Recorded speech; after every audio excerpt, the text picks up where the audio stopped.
बहुत समय पहले की बात है। एक गांव में एक साधु मंदिर में रहा करता था।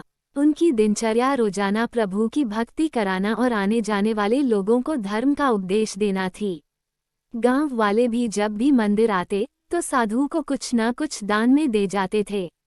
इसलिए साधु को भोजन और वस्त्र की कोई कमी नहीं होती थी। रोज भोजन करने के बाद साधु बचा हुआ खाना छीके में रखकर छत से टांग देता था। समय ऐसे ही आराम से निकल रहा था, लेकिन अब साधु के साथ एक अजीब सी घटना होने लगी थी। वह जो खाना छीके में रखता था, गायब हो जाता था। साधु ने परेशान होकर इस बारे में पता लगाने का निर्णय किया।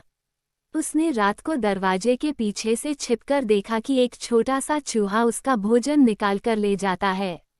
दूसरे दिन उन्होंने छीके को और ऊपर कर दिया ताकि चूहा उस तक न पहुंच सके, लेकिन यह उपाय भी काम नहीं आया। उन्होंने देखा कि चूहा और ऊंची छलांग लगाकर छीके पर चढ़ जाता और भोजन निकाल लेता था। अब साधु चूहे से परेशान रहने लगा था। एक दिन उस मंदिर में एक भिक्षुक आया। उसने साधु को परेशान देखा और उसकी परेशानी का कारण पूछा, तो साधु ने भिक्षुक को पूरा किस्सा सुना दिया।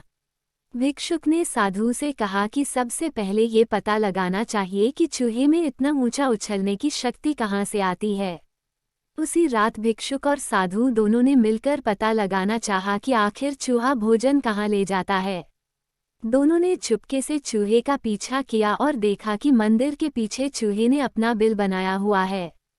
चूहे के जाने के बाद उन्होंने बिल को खोदा तो देखा कि चूहे के बिल में खाने पीने के सामान का बहुत बड़ा भंडार है। तब भिक्षुक ने कहा कि इसी वजह से ही चूहे में इतना ऊपर उछलने की शक्ति आती है। उन्होंने उस सामग्री को निकाल लिया और गरीबों में बांटा दिया। जब चूहा वापस आया तो उसने वहां पर सब कुछ खाली पाया, तो उसका पूरा आत्मविश्वास समाप्त हो गया। उसने सोचा कि वह फिर से खाने पीने का सामान इकट्ठा कर लेगा। ये सोचकर उसने रात को छीके के पास जाकर छलांग लगाई, लेकिन आत्मविश्वास की कमी के कारण वह नहीं पहुंच पाया और साधु ने उसे वहां से भगा दिया। कहानी से सीख: संसाधनों के अभाव में आत्मविश्वास की कमी हो जाती है।